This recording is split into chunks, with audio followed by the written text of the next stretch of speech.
Iya benar. Bener ya? Oke. Nah, kalau misalnya ini diangkat dari apakah ini mitos tentang kematian di Sasak Kliwon ya?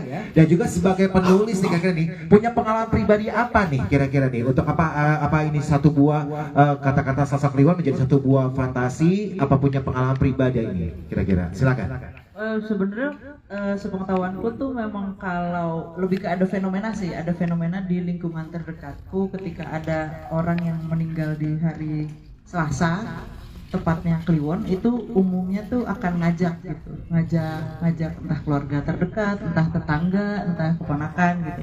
Jadi awalnya idenya tuh berangkat dari situ gitu. Kalau sebenarnya fenomena itu tuh di masyarakat kita tuh apakah sebuah mitos atau sebuah kepercayaan yang memang ada gitu.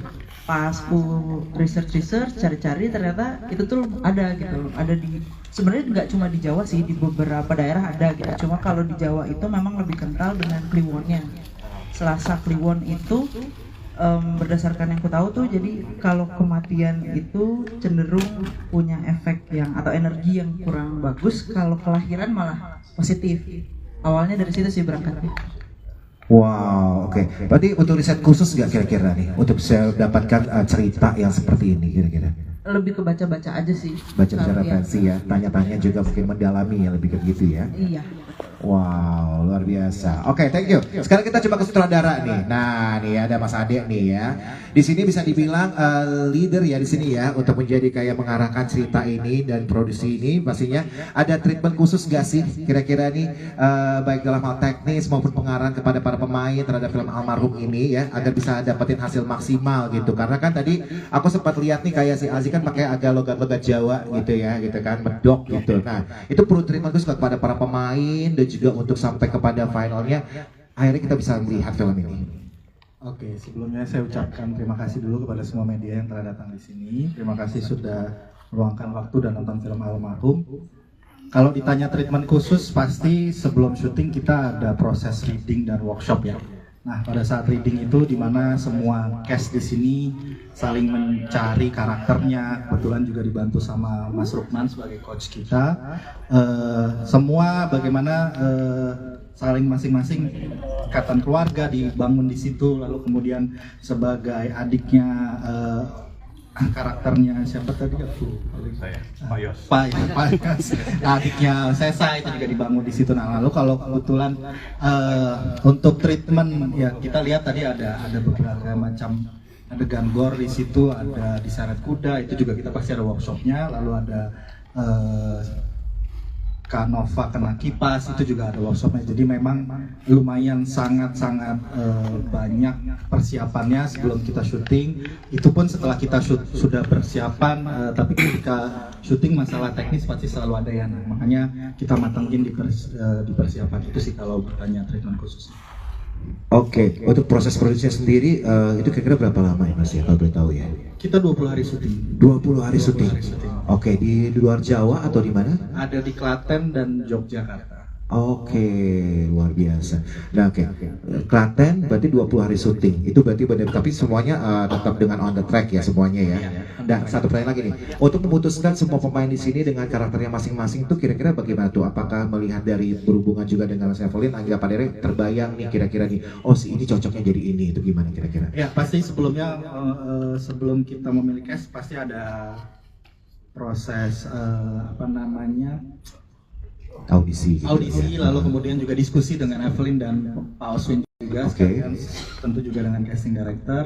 Setelah kita lihat semuanya bagaimana, maka mereka lah kepilih yang jadi talent. Nice, luar biasa sekali. Oke, terima kasih. Dan kita berikutnya kepada cast nih ya. Kita mau tanya kepada 3 orang langsung nih ya. Di sini ada Kak Ruth Marini ya, dan juga ada Rizky Hanggono dan juga ada Gito Bilas nih ya. Oke, dalam film almarhum nih berperan sebagai siapa ya? Dan juga kira-kira dari pengalaman apa nih yang menarik dari produksi film ini nih? Karena kalau nggak salah kalau Mas Rizky itu bisa dibilang tuh jarang main film horor ya kalau nggak salah ya. Iya kan? Iya kan pasti ada.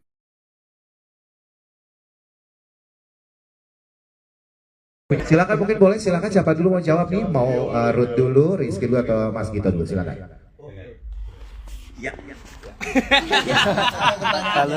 Itu dia jawabannya.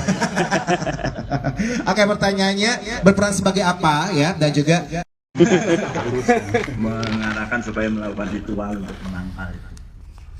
Jadi menariknya sebetulnya saya yakin nggak ya sama Selasa Kliwon itu. sampai sekarang jadi pertanyaan ya.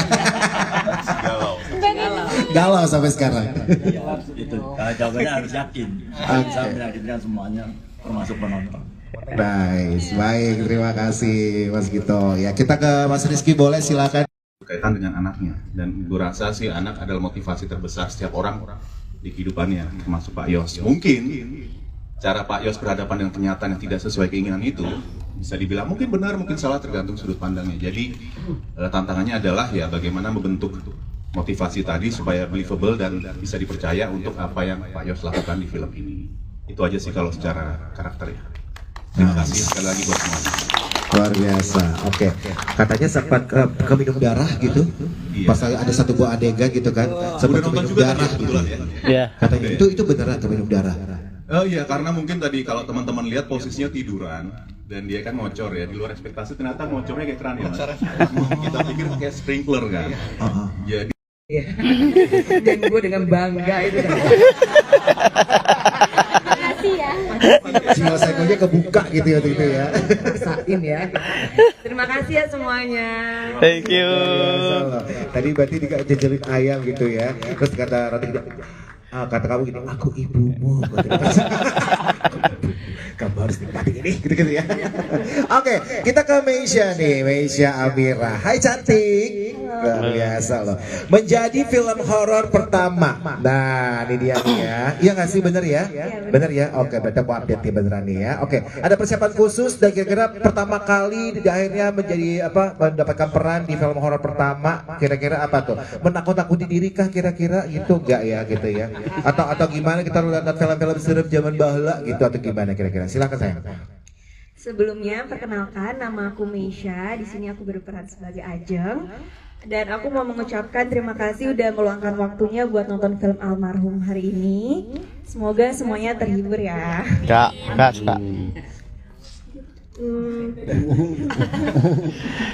Iya, ini film horor pertama aku dan aku sangat berterima kasih kepada Mas Ade, Kak Evelyn, Pak Oswin, Pak Ishak udah mempercayakan karakter Ajeng kepada aku. Jadi cukup challenging ya buat aku karena ini adalah film horor pertama aku, tapi di sini juga aku banyak belajar dan dibantu juga oleh Om Rosa sebagai coachingnya, terus sama semuanya di sini dan aku lumayan deg-degan banget waktu tahu jajaran pemainnya karena banyak pemain senior juga di sini. Tapi alhamdulillahnya sangat terbantu adanya mereka di sini. Jadi kalau ada apa-apa aku bisa nanya. Di sini kita udah kayak keluarga sih. Jadi syutingnya seru, nggak ada yang gimana-gimana, dan aku sangat senang buat mendapatkan pengalaman ini. Terima kasih. Luar biasa ya. Oke, lanjut. Kenapa sih gini mulu lo? Repot di urusannya deh. Emang itu datengin gue susah loh, maka jangan gini mulu. Ya kan, lanjut ya. Kita langsung ke Alzi Markers. Terima kasih, junior aku di sekolah kebetulan. Iyain aja, please. Biar ini lancar ya. Oke ya, baik. Bagaimana cara mendalami karakter? Karena kan dia ini bisa dibilang kan sangat-sangat wow. Udah Dimas dulu boleh ya. Nah, Dimas ini teman kuliah aku kebetulan. Jadi semua teman ya, teman sekolah ya. Ada Ade. Semua pemain film adalah teman gue. Iya, betul. Ya, Terima kasih udah menyempatkan diri datang ke Bekasi dari Sabtu. Ya.